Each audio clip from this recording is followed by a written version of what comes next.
We will be suspending all travel from Europe to the United States for the next 30 days. All right, so that's Donald Trump announcing drastic measures that in his mind would combat the spread of coronavirus or COVID-19. But in typical Trump-like fashion, his solutions make no sense because he has decided to implement a travel ban a little too late in the game. In fact, we already have the virus here in the United States. It's already spreading in the United States. It's already causing panic in the United States. And he has decided to go in a direction that he should have been in earlier on. So let me give you more of what he had to say and then we'll break it down. Taking early, intense action, we have seen dramatically fewer cases of the virus in the United States than are now present in Europe. The European Union failed to take the same precautions and restrict travel from China and other hotspots. As a result, a large number of new clusters in the United States were seeded by travelers from Europe. After consulting with our top government health professionals, I have decided to take several strong but necessary actions to protect the health and well-being of all Americans. To keep new cases from entering our shores, we will be suspending all travel from Europe to the United States for the next 30 days. The new rules will go into effect Friday at midnight. These restrictions will be adjusted subject to conditions on the ground. There will be exemptions for Americans who have undergone appropriate screenings, and these prohibitions will not only apply to the tremendous amount of trade and cargo, but various other things as we get approval. Anything coming from Europe to the United States is what we are discussing. These restrictions will also not apply to the United Kingdom. Okay, so there is 1,000 problems there already. First of all, it did not apply to trade and cargo. And so immediately after the speech, the White House had to put out an oops. Immediately after. You're trying to ease people's concerns. The one way that you do that is by showing competence. Don't worry, we got this. Secondly, doing a travel ban on Europe is way too late. So we'll talk more about that in a second. But what Trump is trying to do is more marketing because that's the only thing he knows. So we'll start the xenophobia. So they started calling it the Chinese coronavirus earlier on Tucker Carlson's show, and then that virus spread to the rest of Fox News, and then it spread to Trump, and now they're saying, oh, it's the dirty Europeans too. And in the context of that speech, he referred to it as a foreign virus because it's thought to be originated in China. And so yes, of course, I mean, look, these types of emergencies, these types of pandemics, disasters are usually exploited by bad actors in politics for their own political reasons. But we can't get distracted by that, and we can't allow that to be the heart of the conversation, and we can't allow it to victimize people simply because of their ethnicity or their race or where they came from.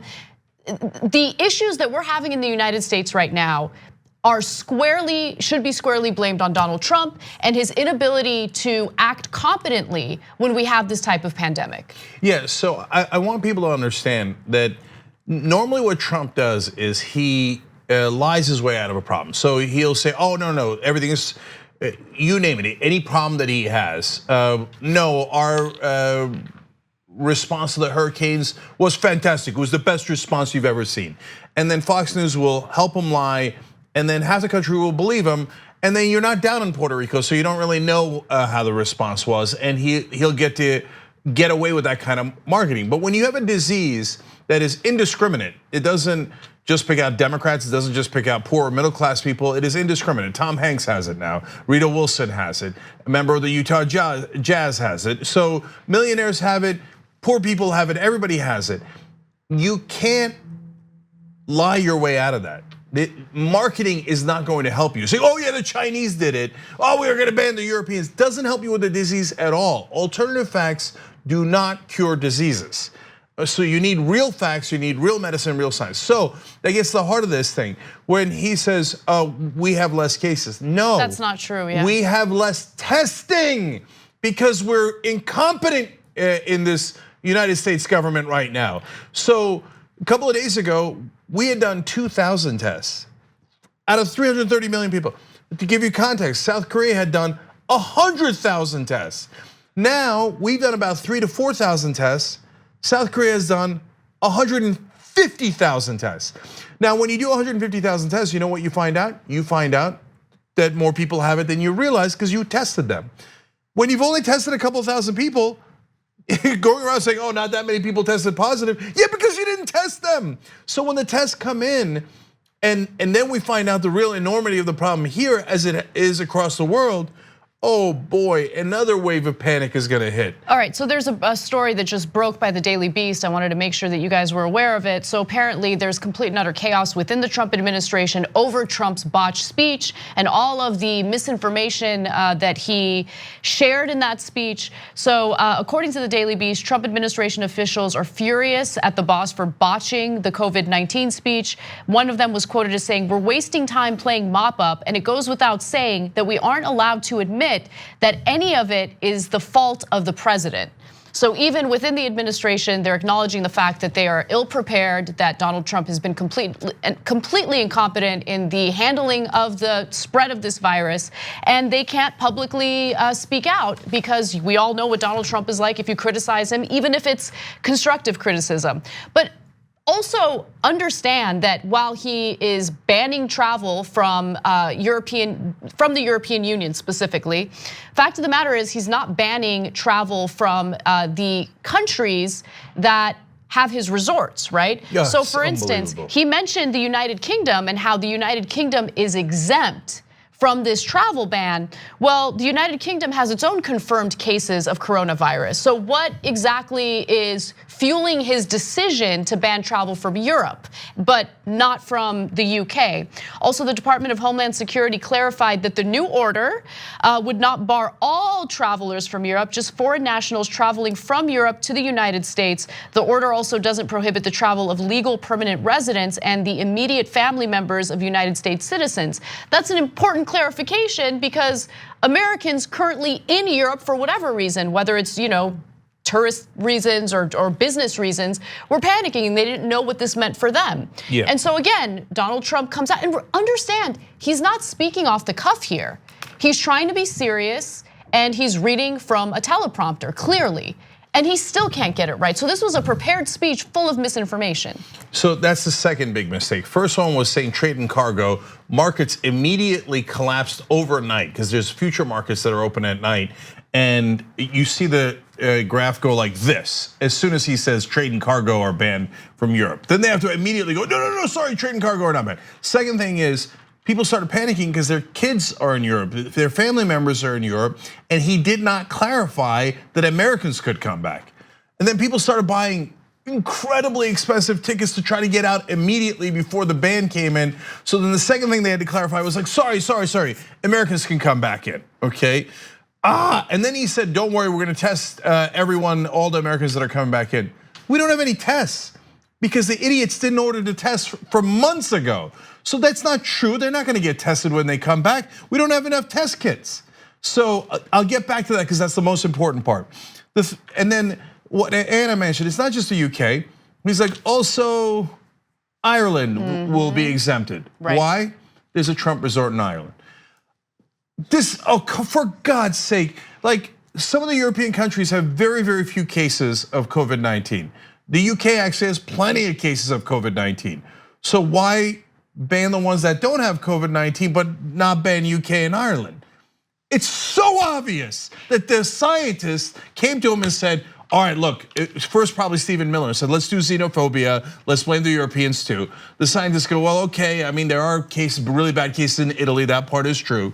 And so if you wanna do all of Europe, and he goes, whoa, I guarantee this is what happened. No, not the UK and Ireland, because he's got resorts there. This is not time for personal corruption, right? But he only looks out for himself, and we know that. And one portion of the Politico article on this matter like really stood out to me because the reason why he did this address and the reason why he wanted to give the appearance of taking it seriously is because what is he thinking about the most right now? His reelection. Right? So Politico reported that Trump even made One administration official suggested Trump could, quote, kiss a second term goodbye if he failed to strike a more serious tone about the coronavirus outbreak that has already infected several hundred Americans. So he's realizing, oh wait, so my tweets and my attempts to minimize the impact of this pandemic, not working. So I'm worried about re-election. Let me go ahead and put together this